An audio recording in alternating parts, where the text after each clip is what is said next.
আসসালামু আলাইকুম শিক্ষার্থী বন্ধুরা, কেমন আছো? আশা করি অনেক ভালো আছো। আজকে ম্যানেজমেন্ট অ্যাকাউন্টিং এর চ্যাপ্টার 2 এর যত সূত্র আছে, অর্থাৎ সিম্পল কস্ট শিট এবং টেন্ডার কস্ট শিটের যে সূত্রগুলো আছে সেগুলো নিয়ে মূলত আলোচনা করব। তো চ্যাপ্টার 2 এ দুই ধরনের কস্ট শিট থাকে, একটা হলো সিম্পল আর একটা হলো টেন্ডার। তো প্রথমে আমরা সিম্পল কস্ট শিটের যে টেবিলটা আছে সেইটাই আমরা দেখব। মূলত টেবিলটাকেই সূত্র আকারে আমি প্রকাশ করব। তো প্রথমে সিম্পল কস্ট শিট। এখানে সিম্পল কস্ট শিটে করতে গেলে একটি ঘর করা লাগবে। তো প্রথমে অ্যাকাউন্টস টাইটেল এবং দুইটি টাকার ঘর। সর্বপ্রথম শুরু হবে ওপেনিং র ম্যাটেরিয়াল। ওপেনিং র ম্যাটেরিয়াল দিয়ে শুরু হবে। ওপেনিং র ম্যাটেরিয়ালের টাকাটা প্রথম ঘরে বসবে, এই যে এখানে বসবে। এর সাথে যুক্ত হবে, এর সাথে যোগ হবে র ম্যাটেরিয়াল পারচেস। যোগের কোণে অ্যাডও লিখতে পারো অথবা যোগও লিখতে পারো। এর সাথে বিয়োগ হবে পারচেস রিটার্ন। কোন একটি পণ্য ক্রয় করলে পারচেস রিটার্ন দিলে সেটি বিয়োগ হয়, পারচেস রিটার্ন বিয়োগ হবে। তারপরে পারচেস ডিসকাউন্ট বিয়োগ হবে। তারপরে ফ্রাইট ইন, ক্রয় পরিবহন, এটি যোগ হবে। এটি যোগ করে এই যে এর নিচে দাগ দিয়ে এর নিচে দাগ দিতে হবে, যে ফ্রাইট ইনের নিচে দাগ দিয়ে এগুলো যোগ বিয়োগ করে যেটা হবে সেটা এখানে লিখতে হবে। এখন অনেকের প্রশ্ন আসতে পারে যে এতগুলো রিকোয়ারমেন্ট কি সব একবারে হবে? না, এখানে মূলত দুইটি বেশি দেখা যায়, ওপেনিং র ম্যাটেরিয়াল যোগ র ম্যাটেরিয়াল পারচেস। এই যে পারচেস রিটার্ন, পারচেস ডিসকাউন্ট, ফ্রাইটিন, এইগুলো সচরাচর আসে না, এগুলো খুব কমই আসে। এর সাথে বিয়োগ হবে ক্লোজিং র ম্যাটেরিয়াল। ক্লোজিং র ম্যাটেরিয়াল, এই যে এই টাকার সাথে ক্লোজিং র ম্যাটেরিয়াল বিয়োগ হবে, বিয়োগ হয়ে দ্বিতীয় ঘরে চলে যাবে। এটার নাম হবে raw material used. Raw material ইউজডের সাথে যুক্ত হয় all direct expense. All direct এক্সপেন্সের ভিতরে কি কি আছে? অল ডাইরেক্ট এক্সপেন্স আর অল চার্জেবল এক্সপেন্স। এই দুইটা যোগ হয়ে আউটে যাবে। এই দুইটার যোগফলকে মূলত এই দুইটা যোগ করতে হবে, যোগ করে নিচে বসাতে হবে। এই যোগফলকে বলা হয় প্রাইম কস্ট। প্রাইম কস্টের সাথে যুক্ত হবে ফ্যাক্টরি ওভারহেডগুলো চলো দেখে নিই। প্রথমে আছে অল ফ্যাক্টরি এক্সপেন্স। যে সকল এক্সপেন্সের সাথে ফ্যাক্টরি যুক্ত থাকবে, সহজভাবে বলতে গেলে সেটি মূলত ফ্যাক্টরি এক্সপেন্স কিংবা ফ্যাক্টরি ওভারহেড। তারপর অল ইনডাইরেক্ট এক্সপেন্স। দেখো এখানে যুক্ত হয়েছিল ডাইরেক্ট এক্সপেন্স আর এখানে ফ্যাক্টরিতে যাবে ইনডাইরেক্ট এক্সপেন্স। এখানে ইনডাইরেক্ট লেবার বলতে পারে, ইনডাইরেক্ট ওয়েজেস বলতে পারে, ঠিক আছে? তাহলে এটা এখানে আসবে। এই দুইটা যোগ করতে হবে, এই দুটো যোগ করে এই যে নিচে বসাতে হবে। নিচেই বসিয়ে এর সাথে বিয়োগ করতে হবে সেলস অফ স্কার্ফ। এই যে সেলস অফ স্কার্ফ বিয়োগ করে নিচে দাগ দিয়ে এই আউটে চলে যাবে। এখানে আরেকটি বিষয়, যে অনেক সময় দেখা যায় যে সেলস অফ স্কার্ফ দেয় না, সেক্ষেত্রে ফ্যাক্টরি ওভারহেড যদি একটি থেকে তাহলে সরাসরি এখানে চলে আসবে। আর যদি ফ্যাক্টরি ওভারহেড এবং ইনডাইরেক্ট এক্সপেন্স থাকে তাহলে দুইটি বসে এই জায়গায় যোগ হয়ে এই জায়গায় চলে আসবে। আর যদি সেলস অফ স্কার্ফ থাকে তাহলে এখান থেকে এটা বিয়োগ হয়ে আউটে আসবে। এই দুইটা এখান থেকে এটা যোগ করতে হবে, যে ফ্যাক্টরি ওভারহেড, এখান থেকে যে টাকাটা পাওয়া গেছে এই টাকাটা মূলত ফ্যাক্টরি ওভারহেড। প্রাইম কস্টের সাথে ফ্যাক্টরি ওভারহেড যোগ করলে হয় মূলত production cost, work cost, manufacturing cost. এটি এক এক সময় এক এক নামে প্রশ্নে রিকোয়ারমেন্ট চাই, তো যখন যেটা চাবে তখন আমরা সেটা দেবো। এর সাথে যুক্ত হয় ওপেনিং ওয়ার্ক ইন প্রসেস। এই যে প্রোডাকশন কস্ট যোগ ওপেনিং ওয়ার্কিং প্রসেস এ যোগ করে নিচে বসাতে হবে। এর কোনো নাম নেই। এর সাথে বিয়োগ হবে ক্লোজিং ওয়ার্কিং প্রসেস। এই যে ক্লোজিং ওয়ার্কিং প্রসেস, এর সাথে এই যে ওপেনিং যোগ করে যেটি পেয়েছি তার সাথে ক্লোজিং বিয়োগ করে এই যে আউটে বসাবে। এর নাম হলো কস্ট অফ গুডস ম্যানুফ্যাকচার্ড।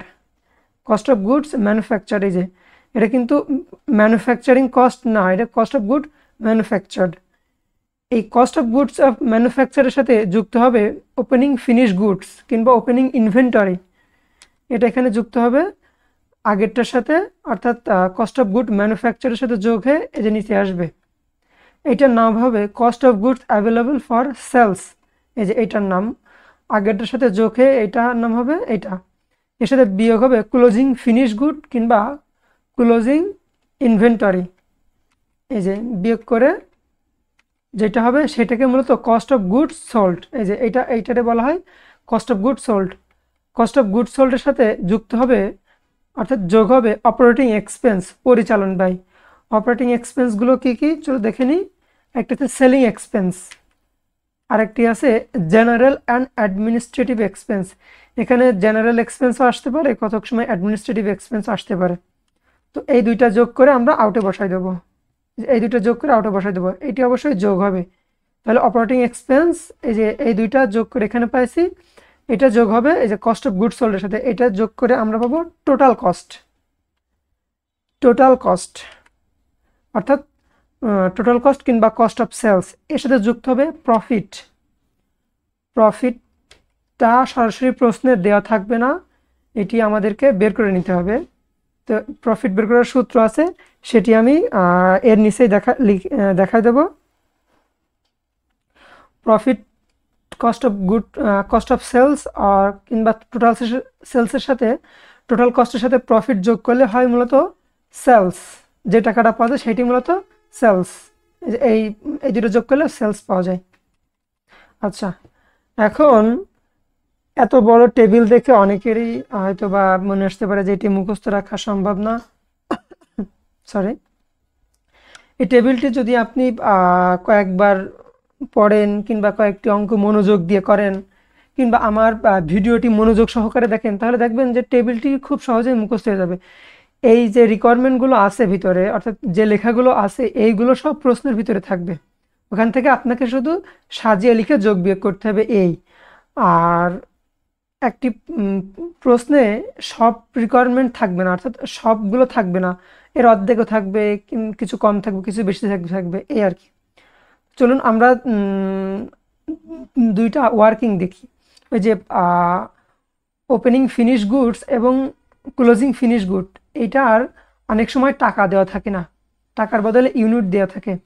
তো ইউনিট জানার জন্য ধরুন যে দেওয়া আছে ওপেনিং ইনভেন্টরি, প্রোডাকশন দেওয়া আছে, ক্লোজিং ইনভেন্টরি দেওয়া নাই কিন্তু সেলস দেওয়া আছে, তাহলে আমরা এই ওয়ার্কিং এর এই ইকুয়েশনের মাধ্যমে বসিয়ে সমাধান করতে পারবো। তো এটা মুখস্থ রাখবেন। এই যে ওয়ার্কিং ওয়ানটা, এটা অনেক চ্যাপ্টারে, ম্যানেজমেন্ট অ্যাকাউন্টিং বইয়ের অনেক চ্যাপ্টারে এটা আসে, এটা কাজে লাগবে। এরপর আছে প্রোডাকশন কস্ট পার ইউনিট।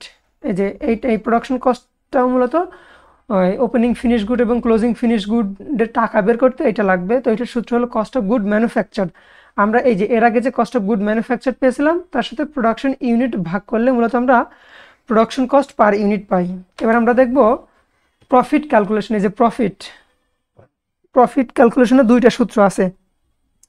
প্রশ্নে এরকম বলা থাকে যে প্রফিট অন সেলস 20% কিংবা প্রফিট অন সেল 25%।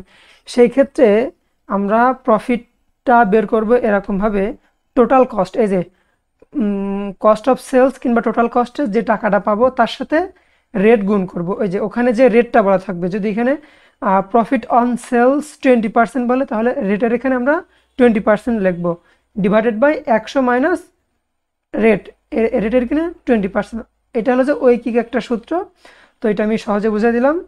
আরেকটি সূত্র আছে, যদি প্রফিট অন কস্ট বলে, এখানে কিন্তু প্রফিট অন সেলস বলেছে আর এখানে প্রফিট অন কস্ট, ঠিক আছে। তাহলে প্রফিট অন কস্ট বললে এই যে টোটাল যে কস্টটা পাবো ওর সাথে এই যে রেটটা বলবে, ধরুন এখানে বলেছে প্রফিট অন কস্ট 25%, তাহলে টোটাল কস্ট ইন্টু 25%, যেটা আসবে সেটাই আর কি প্রফিট। তো আশা করি সবাই বুঝতে পেরেছেন। এবার আমরা টেন্ডার কস্ট শিট নিয়ে আলোচনা করব।